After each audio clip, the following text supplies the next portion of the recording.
Bien, bonjour à tous et à toutes. Voilà, comme vous pouvez voir là, c'est un bloc moteur en biellé avec les deux pistons. Hein. Ce bloc est un S5. Hein. Vous voyez, c'est un S5 G3 de première génération. Hein. C'est-à-dire qu'il a été monté, comme on peut voir, il a le volant lourd.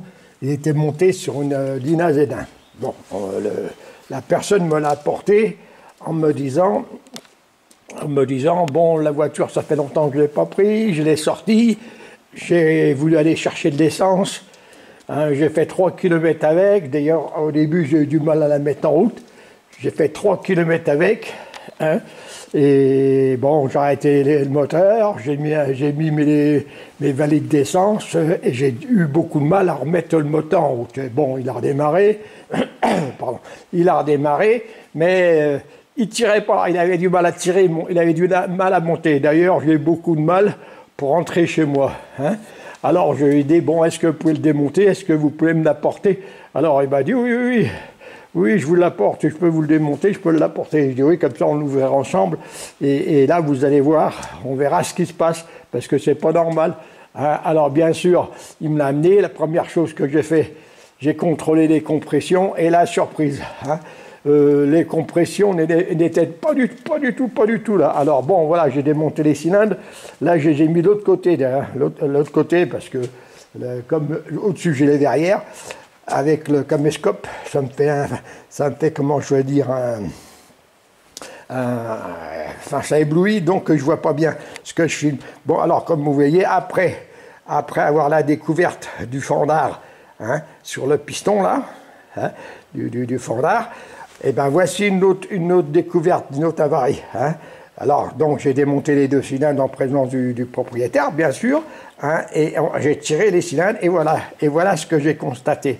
Hein. Vous pouvez voir, regardez, on va essayer de faire un gros plan. Vous voyez, voilà la soupape. Vous voyez la soupape d'échappement? Vous voyez comment elle est brûlée? Elle est belle, hein? Elle est belle. Sur ce cylindre-là, ça c'est le cylindre droit. Et regardez sur le cylindre gauche, pareil, c'est très rare. En général, quand on arrive à une avarie, on l'a sur un cylindre.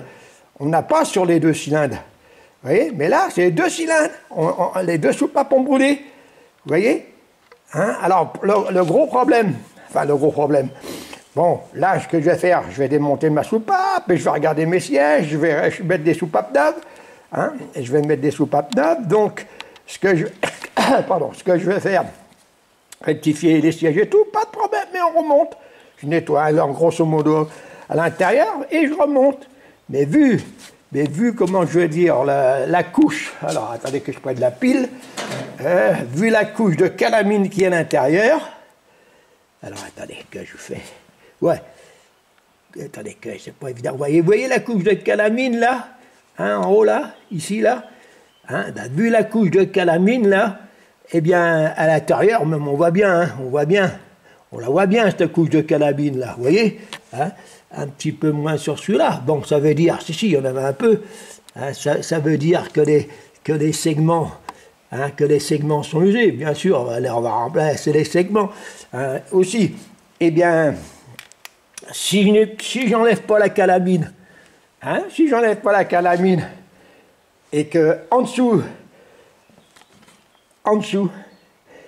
qu'il y a une crique, hein? Là, celui-là encore, la soupape est tournée. Bon, la soupape elle est tournée, mais là, regardez, là où elle est la crique entre le vous voyez, hein? Entre le puits de bougie et la soupape, là, s'il y a une crique en dessous, ça veut dire quoi? Ça veut dire que ça va tourner, le moteur va tourner et tout, et puis un coup de chaud, et le siège de soupape va sauter.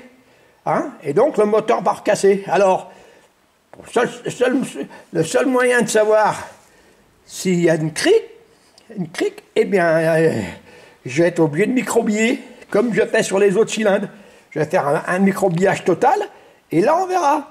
Là, j'ai une chance sur deux pour que les cylindres soient en état. Sinon, eh ben, faut remplacer les cylindres. Cyan cric, il faut remplacer les cyanes parce que c'est irréparable. Ou alors il faut vraiment avoir un très bon soudeur pour aller souder sur le puits de la bougie. Voilà. Alors là, je peux vous dire que l'indice thermique des bougies, eh bien, n'a pas bien été respecté.